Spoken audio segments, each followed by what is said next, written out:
Welcome back to my channel. कैसे हैं आप सभी? आई होप आप लोग बहुत अच्छे होंगे। तो जहाँ से मेरी कल की वीडियो ख़त्म हुई थी, बस जस्ट उसी के आगे से ये वाली वीडियो है। ब्लॉग कल का बहुत बड़ा हो जाता, इसलिए फिर मैंने आधी वीडियो इस वाले पार्ट में मैंने जोड़ दिया है। तो चलिए, यहाँ पास मुझे करना है फ्रिज की सफाई। फ्रिज काफ़ी गंदा हो गया है और घर से आने के बाद भी मैंने फ्रिज को साफ़ नहीं किया था। बस ऐसे ही काम चल रहा था और जैसे बता कि इतने छोटे से दिन में ना वक्त ही नहीं मिलता इतने सारे घर के कामों को। तो फ़िलहाल आज जो भी मेरे पास मैंने टाइम लगाकर और फटाफट से ना फ्रिज क्लीन ही कर लेती हूँ। तो पहले फ्रिज का पूरा सामान बाहर निकाल लेती हूँ, वो सारी चीज़ों को, क्योंकि अच्छे से करना है। इसके धुलाई, इसके रैक वैक सभी चीज़ों को ना बाहर निकाल लेना है। और इतना ऐसे गंदा नहीं था, क्योंकि आप फ्रिज बंद करके कहीं चले जाओ ना तो उसमें से हल्का हल्का ना काले काले धब्बे से बन जाते हैं। वैसे हल्के हल्के से बने हुए थे और कुछ ना कुछ तो फ्रिज में बच्चे हैं तो गिरता ही रहता है, जिसकी वजह से जो इसमें मैट डले हुए हैं उनमें थोड़ी बहुत चीज़ें गिरी हुई थी। बाकी वैसे गंदा नहीं था कि बहुत सारा चीज़ें इसमें गिरा है तो गंदा है। चलिए, इसके सारी जैसे बताया सारी चीज़ों को निकाल कर अच्छे से धुलाई करने वाली हूँ। तो पूरा सामान मैंने फ्रिज से निकाल लिया है जितना भी है इसमें। तो सब्जियाँ मोस्टली कम ही थी, जैसे कि देख सकते हो। बाकी की सारी चीज़ें जो किचन में यूज होती हैं वही वही यहाँ पास रखी हुई थी। बाकी ये आज ट्रे है ना, इनको भी निकाल लिया, क्योंकि अभी फ़िलहाल इसकी ज़रूरत पड़ती नहीं है। ले लिया है विम लिक्विड, अच्छे से इनको साफ़ करना है और थोड़ा सा वक्त देके एकदम से ना चमकने लगते हैं। और ठंडी के टाइम में ना आप कितना भी सर्फ यूज कर लो, लिक्विड यूज कर लो ना, मगर जो एक गर्म पानी से अच्छा सा फैन टाइप से आता है ना, वैसे नहीं होता। अब ठंडियों में एकदम से ठंडा पानी रहता है। पर चलिए, इनको अच्छे से साफ़ कर लेना है। कॉर्नर कॉर्नर जैसे कि रह जाते हैं तो यहाँ पास मैंने ब्रश रख लिया है कि जो कॉर्नर कॉर्नर छूट जाएंगे ना उनको ब्रश से साफ़ करती जाऊँगी, क्योंकि एकदम से कॉर्नर कॉर्नर ही ज़्यादा गंदे हैं। बाकी के तो कपड़े से साफ़ होता रहता है बीच बीच में फ्रिज।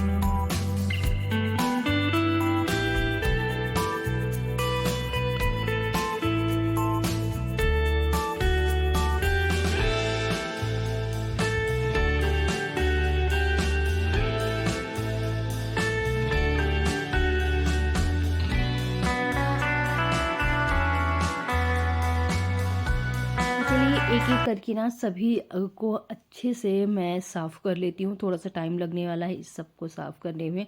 और जैसे बताया कि जहाँ जहाँ मतलब अच्छे से कपड़े से नहीं साफ़ होता, वहाँ मैं ब्रश रखी हुई हूँ कि कॉर्नर कॉर्नर को ना अच्छे से ब्रश से साफ़ कर दूँगी। इसके बाद ना सारे अच्छे से सभी चीज़ों को बढ़िया से साफ़ कर लिया है।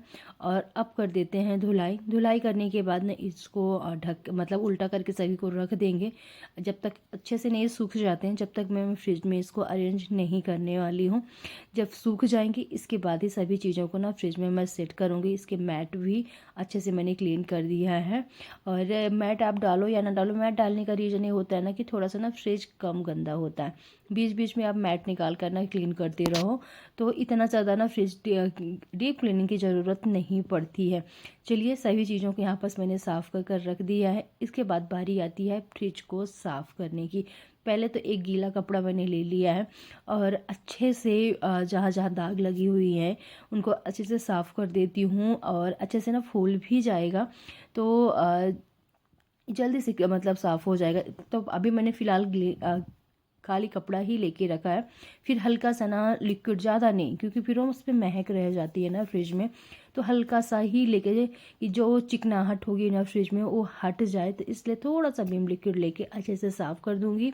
और 3-4 बार ना कपड़ों से अच्छे से साफ़ कर दूंगी, ताकि इसमें जो लिक्विड का ना स्मेल भी ना रहे और लिक्विड भी बिल्कुल भी ना लगा रहे, क्योंकि खाने पीने की रखने की जगह है तो फिर वो नुकसान भी करेगा।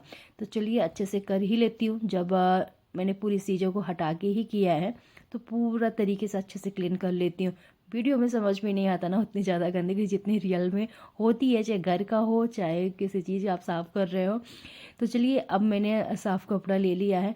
अच्छे से मैं साफ़ कर लेती हूँ अंदर बाहर दोनों साइड फ्रिज को। तो चलिए, अभी घर बाकी है। बाकी का मैंने झाड़ू निकाल लिया है। बाकी के रूम में बस सिर्फ रह गई किचन और आधा हॉल रह गया है। बाकी के बच्चों का रूम, बेडरूम, मैंने हर जगह झाड़ू निकाल लिया है। इसके बाद मैंने फ्रिज की क्लीनिंग स्टार्ट कर रही थी। और बस फ्रिज हो गया अच्छे से क्लीन, बाहर से भी इसको अच्छे से ना साफ़ कर देते हैं और एकदम से क्लीन हो जाता है ना तो अच्छा भी लगता है। और फ्रिज काफ़ी गंदा होता है क्योंकि बच्चे हैं कुछ ना कुछ निकालते रहते हैं, खाते रहते हैं, खुद भी खाना बना रहे हैं कुछ निकाल रहे हैं तो गंदा हाथ फ्रिज में लग जाता है। तो बीच बीच उसको साफ़ सफाई बाहर की तो मैं करती ही रहती हूँ। इसके बाद बारी आती है झाड़ू निकालने की अच्छे से सभी जगह से एक। तो चलिए बाकी रूम में तो मैंने पहले ही निकाल दिया है, बस किचन जैसे बताया कि हॉल थोड़ा सा रह गया है निकालने के लिए झाड़ू। और ये फ्रिज सॉरी ये कबर्ड के नीचे नीचे ना जाके कचड़ा जम जाता है तो इसको ना खोल कर ही साफ़ करना पड़ता है क्योंकि अच्छे से नहीं हो पाता ऐसे खाली करते हैं तो बीच बीच में ना कोशिश रहती है कि जब भी मैं झाड़ू लगाऊं तो सारी चीज़ों को ना थोड़ा बहुत हटा के साफ़ करती रहूं क्योंकि ऐसे थोड़ी थोड़ी सफाई करते रहो ना तो डीप क्लीनिंग की ज़रूरत नहीं पड़ती है और घर भी अपना साफ़ रहता है। तो इसमें मेरा जो चावल हो गया, दाल हो गया, चीनी जो स्टोर है, ये सारी चीज़ें इसमें रखी रहती हैं। तो चलिए एक साइड से तो लग गया झाड़ू, अब बाकी रह गया ये लास्ट वाला। तो इसमें सिलबट्टा रखा हुआ है, बाकी की और कोई भी चीज़ नहीं है। बीच बीच में इसको भी क्लीन करते रहते हैं क्योंकि सिंक का पानी गिरता है तो इसकी सफाई तो बहुत ज़रूरी ही है। तो बीच बीच में इसको भी मैं अच्छे से साफ़ करती रहती हूँ। तो चलिए फटाफट से निकाल लेते हैं पूरे किचन में अच्छे से झाड़ू। और फ्रिज क्लीन किया ना तो सारी चीज़ों को, थोड़ा सा सब्जी की टोकरी भी मैंने सेट की थी तो उसकी वजह से ना थोड़ा सा कचरा ज़्यादा ही है। और अब डेली साफ़ करते रहो तो भी इतना कचरा मुझे लगता है डेली ही निकल जाता है। किचन ऑफकोर्स किचन से तो निकलेगा ही, सब्जी भाजी सारी चीज़ें रहती हैं।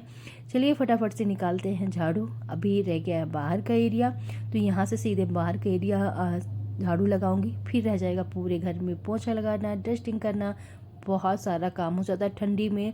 एक तो ना इतना ठंडा ठंडा पानी रहता है और हाथ भी गला रहता है, मतलब हर काम थोड़ा सा लेट होते हैं गर्मियों की अपेक्षा। और बस जल्दी जल्दी से निकाल लेते हैं झाड़ू। यहाँ पास मैंने चला दिया था भजन, जैसे कि देख ही सकते हैं, और बस अपना काम करने में लगी हुई थी जल्दी जल्दी से। ऐसे में क्या है ना कि एक अगर भजन चला लो ना तो मोबाइल देखने की ज़रूरत नहीं पड़ती। नहीं तो एक जो लत लगी है मोबाइल की ना, कि मेरी तो आदत हो गई है, मैं मोबाइल में चलाकर कुछ रख लेती हूँ, चलता रहता है जब जाकर अपना काम करती हूँ। तो उसी के लिए ना मैंने यहाँ पास ना भजन चला दिया था कि भजन चलते रहेंगे और मैं अपना काम जल्दी जल्दी से निपटा लूँगी। इसके बाद ना अब बारी आती है, अच्छे से सारी चीज़ें सूख गई थी तो इसमें फटाफट से ना सभी चीज़ों को, फ्रिज का जितना भी सारा सामान है ना फ्रिज में सेट कर देते हैं। थोड़ा सा किचन भी साफ़ हो जाएगी, किचन भी फैली फैली है और करना तो है ही, तो लगे हाथ ना इसको फटाफट से निपटा लेती हूँ। और अच्छे से क्लीन हो गया है, एकदम से साफ़ हो गया। तकरीबन 1 महीने के लिए ना अच्छे से पूरी क्लीनिंग हो गई है। इसके बाद सोया सॉस, विनेगर, यही सारी चीज़ें मेरी फ्रिज में ज़्यादातर हैं। सब्जियां फ़िलहाल ख़त्म हो गई हैं, थोड़ी बहुत हैं अभी, पर आजकल सब्जियां उतनी ज़्यादा मैं फ्रिज में रखती नहीं हूँ क्योंकि ठंडी तो बाहर बाहर का भी मौसम है तो अधिकांश सब्जियां मैं बाहर ही रखती हूँ। फ्रिज को कुछ टाइम के लिए ना बंद भी कर देती हूँ, जैसे दिन में 24 घंटे में तकरीबन 5-6 घंटे के लिए फ्रिज में ऑफ़ कर देती हूँ, चाहे रात में चाहे दिन में। चलिए इसके बाद बारी आती है पूरे घर की फटाफट से डस्टिंग करने की। इतना ज़्यादा गंदा नहीं था क्योंकि डेली बीच बीच में मैं साफ़ करती ही रहती हूँ, 2 से 3 दिन में डस्टिंग बेडरूम की या हर जगह की होती ही रहती है। तो इतना ज़्यादा डीप क्लीनिंग ज़रूरत नहीं थी। बस ये टेबल थोड़ा सा मुझे गंदी समझ में आ रही थी कि क्योंकि इसमें सारी चीज़ें हम रखते रहते हैं ना, सारी चीज़ों को हटा कर डेली डस्टिंग नहीं हो पाती है। तो बस यहाँ पास मैंने हटा दिया, साथ में नीचे वाला सेक्शन भी अच्छे से क्लीन कर लेती हूँ। तो इसका तकरीबन ना, क्योंकि सब चीज़ रख देते हैं तो डेली हटाना, डेली डस्टिंग करना नहीं हो पाता। बीच बीच में तकरीबन 3 से 4 दिन के बाद ही डस्टिंग होती है। चलिए इसकी भी कर दिया। इस पे मैं की एक फ़ोटो रखी रहती है, इसको भी थोड़ा सा साफ़ ही कर देती हूँ। इसके छोटे की फ़ोटो जब इसका मुंडन नहीं हुआ था तब हमने खिंचवा कर और बड़ी बनवाई थी। और इसके बाद थोड़ा सा डस्टिंग कर देते हैं टीवी में। तो स्क्रीन में मतलब नहीं करने वाली हूँ क्योंकि ये पोछा बहुत जगह यूज हो चुका है डस्टिंग करने में, तो इसलिए उस शीशा और सामने का ना करेंगे तो और भी ज़्यादा गंदा हो जाएगा। उसको मैं बाद में साफ़ कपड़े से साफ़ करूँगी। इसके बाद टीवी यूनिट, बाकी के रूमों में मैंने डस्टिंग किया। अब बारी आती है थोड़ा सा सिंक एरिया का, इसको भी सेट करने का। सुबह सुबह बच्चे तैयार होते हैं, भाग दौड़ में ना सारी चीज़ें, ब्रश हो गया, कोलगेट हो गया, सारी चीज़ें ना फैल जाती हैं। तो अब बच्चों के जाने के बाद ही पूरा घर एक बार सेट हो पाता है।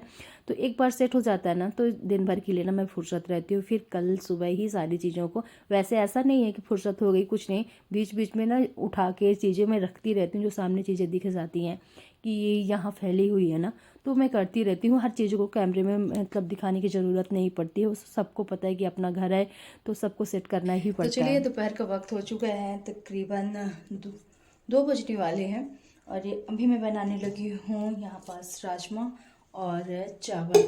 तो मैंने बहुत सारी तैयारी ना मैंने पहले से ही कर ली है। ये चावल मैं निकाल के लेके आई थी और साथ ही साथ राजमा मैंने पहले ही बॉयल करके ना रख लिया है, क्योंकि बहुत सारा काम था। लाइव मैंने वीडियो भी किया और इसके कारण ना सारी तैयारी एक साथ मेरे नहीं हो पाती, लेट हो जाती। तो मैंने ना कुछ तैयारियां मैंने पहले ही कर दी थी। तो चलिए जल्दी से चावल एक साइड रखूँगी और ये साथ ही साथ एक साइड राजमा बनने के लिए, ताकि आधे घंटे के अंदर अंदर खाना बन जाए और जब तक में बच्चे आए। इसमें को भी ना फटाफट से पीसना है। तो चलिए आज की ब्लॉग की स्टार्ट करती हूँ। जो लोग चैनल से पहली बार जुड़ रहे हैं तो लाइक शेयर कमेंट ज़रूर कीजिएगा और चैनल को तो सब्सक्राइब करना आप लोग भूलिएगा ही नहीं, जिन्होंने नहीं किया है। जिन्होंने कर लिया है तो प्लीज़ आप लोग कमेंट वमेंट ज़रूर किया करें। चलिए जल्दी से उठाते हैं मिक्सर। 1 मिनट। तो चलिए प्याज पीस लेते हैं। यहाँ पास मैंने कढ़ाई रख दी है, उससे राजमा में तड़का लगाने से पहले बारी आती है कि मैं चावल फटाफट से ना चढ़ा कर रख देती हूँ, क्योंकि चावल बनता रहेगा। राजमा का ज़्यादा टाइम नहीं लगने वाला है, क्योंकि पहले से मैंने बॉयल कर लिया था, तो बहुत जल्दी पक जाएगा। सिर्फ ग्रेवी भर मुझे पकानी है और इसी बीच ना जल्दी से बन जाएगा। तो चावल रख देती हूँ ताकि बच्चों के आने से पहले चावल भी बन जाए, साथ ही साथ ना ठंडा भी हो जाए। तो चलिए एक साइड मैंने चावल रख दिया, दूसरे साइड मैंने कढ़ाई रख दिया था पहले ही। थोड़ा सा जीरा डाल दिया। इसके बाद सारा पेस्ट जो हमने तैयार करके रखा था, तो फटाफट से ना पेस्ट ऐड कर देने वाली हूँ। ज़्यादा कुछ ताम झाम नहीं करना है, सिंपल तरीके से ही बनाना है। और राजमा हो गया। ये सारी चीज़ें ना जितनी सिंपल बनाई जाएँ, बिना कम मसाले की ना, उतनी ही अच्छी लगती है खाने में, क्योंकि फिर राजमा का जो अपना एक टेस्ट है, स्वाद है, वो बहुत सारा मसाला मिलाने से चला जाता है। तो मेरी कोशिश ये कि मैं ज़्यादा नहीं, बस थोड़ी थोड़ी मसाला ही यूज़ करूँ। तो हल्का सा धनिया पाउडर जो मैं घर में ही बना लेती हूँ, जीरा पाउडर जो घर का ही बना हुआ है, कोई मार्केट का मसाला नहीं है। इसमें थोड़ा सा मैंने लाल मिर्च ऐड कर दी है, बाकी की सारी चीज़ें घर की ही हैं। थोड़ा सा नमक ऐड कर दिया टेस्ट के अकॉर्डिंग। बस मसाले को अच्छे से पका लेना है और तकरीबन मसाला पक चुका था 80%, 20% बाकी था। तो उसमें मैंने डाल दिया है राजमा के साथ बाकी का जो मसाले वो पक गया। इसके बाद मैंने इसमें डाल दिया है पानी ज़्यादा ऐड नहीं करना है, हल्का सा ही मैंने डाला है, क्योंकि राजमा पहले से बॉयल है। एक बॉयल आएगा लास्ट में इसमें डाल दूँगी धनिया की पत्ती और थोड़ा सा गरम मसाला। तो राजमा और चावल बन गया। इस टाइम तक बच्चे भी आ चुके थे। बस मैं फटाफट से लगाती हूँ बच्चों के लिए खाना। बच्चे वेट कर रहे थे, क्योंकि 2:30 बज गए थे, 2:30 का टाइम बच्चे आते हैं। इसके बाद थोड़ा बहुत और टाइम हो चुका था। तो चलिए यहाँ बस लगाते हैं थाली। और आप लोगों को पता है कि सबसे पहले थाली लगती है मेरे लल्ला की, यानी मयंक की। तो उसको ना ऐसे करके राजमा बनाओ, छोले बनाओ ना, तो उसको प्लेटिंग करके दो बढ़िया, उसको अच्छा लगता है खाने में। जैसे कि अभी मैंने कर रही हूँ ना चावल, और उसी के ऊपर आप राजमा या कुछ भी बना दे, जैसे छोले बन गया तो डाल दो ना, उसको पसंद आता है। और सलाद तो प्याज उसको चाहिए ही खाने में। चलिए आज का हमारा लंच यही है, राजमा और चावल। तो मैंने राजमा ना सुबह ही भिगोए थे, पहले कुछ प्लान नहीं था बनाने का। फिर सुबह सुबह याद आया कि चलो कुछ बनाते हैं, बच्चों को दाल उल से ना कुछ अलग भी मिल जाएगा खाने के लिए। तो फिर राजमा मैंने भिगो दिया था गर्म पानी कर तो अभी तक में ना अच्छे से फूल गया था। अब बारी आती है फटाफट से ना पूरा किचन क्लीन करने की। बर्तन मैंने साफ़ ही कर लिए थे और बर्तनों को करेंगे साइड में। चलिए शाम का वक्त हो चुका है और बनाते हैं शाम वाली चाय। टाइम बताएं तो 5:50 का टाइम, शायद नहीं समझ में आ रहा होगा। अभी ना हाथ में पहनना है चूड़ियाँ, एक ना दोनों में पहनी थी। तो अभी ना एक टूट गई थी दोपहर में और ध्यान ही नहीं आया। एक ये अभी ना गेट में हाथ लग गया था, टूट गई। तो अभी चलते हैं, चाय रखते हैं, फिर इसके बाद पहनते हैं चूड़ियाँ, हाथ बनाते हैं चाय। और ठंडी थोड़ा सा ना आज ज़्यादा समझ में आ रही है अभी से ही। अभी 6 नहीं बजे हैं। चलिए चाय बनाते हैं और फिर देखेंगे डिनर में, अभी काफ़ी टाइम है कि रात में खाने में क्या बनाना है। तो पहले तो चाय रखते हैं बनने के लिए। चलिए यहाँ पास में आई हमें चूड़ियाँ निकालने के लिए। तो मैं सोच रही हूँ ना प्लेन चूड़ियाँ पहनती हूँ। प्लेन चूड़ियों से क्या है ना कि कोई खाना पीना बनाओ तो कुछ भी रहता नहीं है। पहले तो मैं ढूंढती हूँ, इसमें तो प्लेन नहीं है। ये मैं अभी बहुत दिन से इनको पहनी थी, फिलहाल इनको नहीं पहनने वाली हूँ। चलिए ये कंगन मैंने निकाले हैं इस बार पहनने के लिए, इन्हीं में से ना एडजस्ट करके पहनती हूँ। चलिए बाकी के ना ये सारी चूड़ियाँ फटाफट से डाल के इनको सेट कर देते हैं जल्दी से टोकरियाँ।